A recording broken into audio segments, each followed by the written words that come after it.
Good evening everyone, welcome to Kirtilo classes. आज की class में हम चैप्टर 2 ऑफ टीपीए के सेक्शंस लर्न करेंगे। तो सबसे पहले हम सेक्शन 2 को दो पार्ट्स में डिवाइड करेंगे। दैट इज सेक्शन 1 दो पार्ट्स में डिवाइड करेंगे, ए एंड बी। तो ए में जो है वो हम बात करेंगे transfer of movable and immovable property, and section B में हम करेंगे transfer of immovable property only. तो ट्रांसफर ऑफ मूवेबल प्रॉपर्टी की बात करते हैं अगर हम, तो इसमें सेक्शंस दिए हैं सेक्शन 5 to 37। तो सबसे पहले हम इस ए पार्ट को हम 5 पार्ट्स में डिवाइड करेंगे, जिसमें कि फर्स्ट पार्ट है basic, second part conditions, third part है डॉक्ट्रिन्स, फोर्थ पार्ट है इंटरेस्ट एंड फिफ्थ पार्ट है कंडीशनल ट्रांसफर। तो बेसिक को हम फर्दर डिवाइड करते हैं, जिसमें के transfer of immovable property and transfer of movable and immovable property. तो इसमें बेसिक क्या है कि इसमें ट्रांसफर ऑफ प्रॉपर्टी के बारे में बात कर रहा है। बेसिक में क्या होगा कि व्हाट, हु एंड हाउ। तो व्हाट में क्या है कि इस ट्रांसफर ऑफ प्रॉपर्टी को डिफाइन किया गया है सेक्शन 5 में। व्हाट में भी ट्रांसफर, क्या ट्रांसफर किया जा सकता है, ये बताया सेक्शन 6 में। Who is competent to transfer, ये section 7। How can be transfer, operation of transfer section 8 and oral transfer section 9। इस तरीके से अगर हम कंडीशंस देखते हैं तो चार कंडीशंस इसमें दी गई हैं। कौन कौन सी? Restraining alienation, contravention of interest created, insolvency and unborn person. उसके बाद दो डॉक्ट्रीन है इसमें, rule of perpetuity and second one is direction for accumulation. तो रिस्ट्रेनिंग एलिनिएशन का मतलब है कि मान लो ए ने बी को प्रॉपर्टी जो है एब्सोल्यूट ट्रांसफर की है, तो लेकिन कंडीशन क्या डाल दी गई उसमें कि आप किसी और को, ए जो है किसी और को वो प्रॉपर्टी जो है वो एलिनेट नहीं कर सकता है। तो अगर इस टाइप की कंडीशन है तो वो जो ट्रांसफर होगा वो क्या है, वॉइड होगा।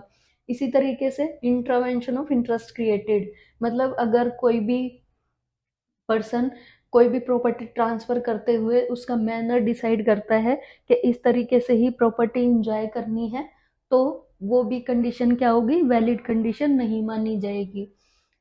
उसके बाद इंसॉल्वेंसी से रिलेटेड अगर कंडीशन डाल दी गई है कि अगर इंसॉल्वेंट हो गया पर्सन तो वो उससे प्रॉपर्टी वापस ले ली जाएगी, तो इस टाइप की जो कंडीशन होगी वो भी वैलिड कंडीशन नहीं मानी जाएगी।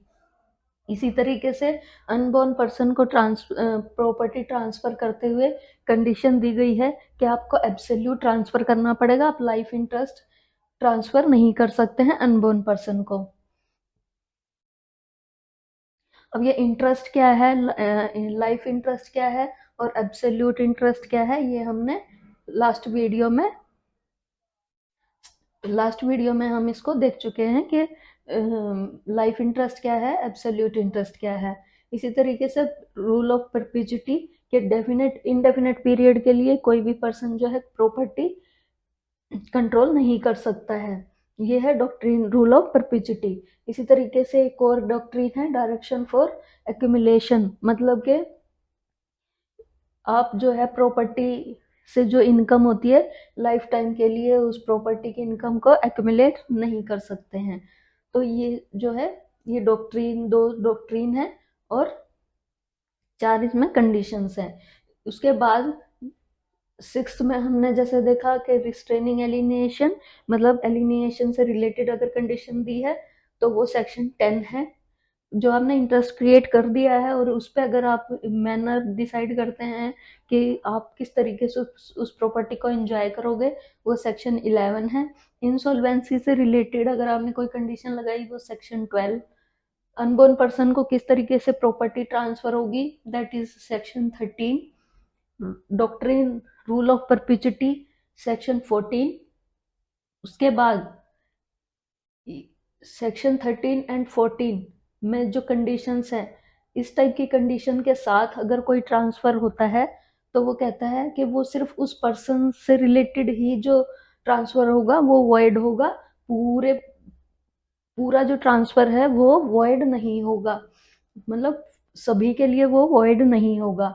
इसी तरीके से अगर हम बात करते हैं एक और कंडीशन की, प्रायर इंटरेस्ट, अगर 13 और 14 के अकॉर्डिंग अगर कोई कंडीशन है तो अगर एक इंटरेस्ट, प्रायर इंटरेस्ट अगर वैलिड नहीं है या फेल हो जाता है तो जो सब्सिक्वेंट ट्रांसफर होगा वो भी फेल माना जाएगा। सेक्शन, ये है हमारा section 16, direction for accumulation, that is section 17। और रूल ऑफ परपेचुइटी का एक एक्सेप्शन है कि अगर आप मतलब जो प्रॉपर्टी है, रूल ऑफ परपेचुइटी था कि आप इंडेफिनेट पीरियड के लिए प्रॉपर्टी कंट्रोल नहीं कर सकते, लेकिन अगर वो पब्लिक बेनिफिट के लिए है तो आप उसको इंडेफिनेट पीरियड के लिए भी क्या कर सकते हो, कंट्रोल कर सकते हो, तो अगर वो पब्लिक यूज के लिए है तो इस तरीके से हम जो है सारे सेक्शंस जो है याद कर सकते हैं। नेक्स्ट क्लास में हम इंटरेस्ट की बात करेंगे। इसमें दो तरीके के इंटरेस्ट हैं, vested interest and contingent interest. ऐसे ही कंडीशनल ट्रांसफर है, तो कंडीशनल ट्रांसफर ये कंडीशन है, ये कंडीशनल ट्रांसफर है, तो इन दोनों में डिफरेंस है, तो वो डिफरेंस भी हम नेक्स्ट क्लास में करेंगे। Thank you.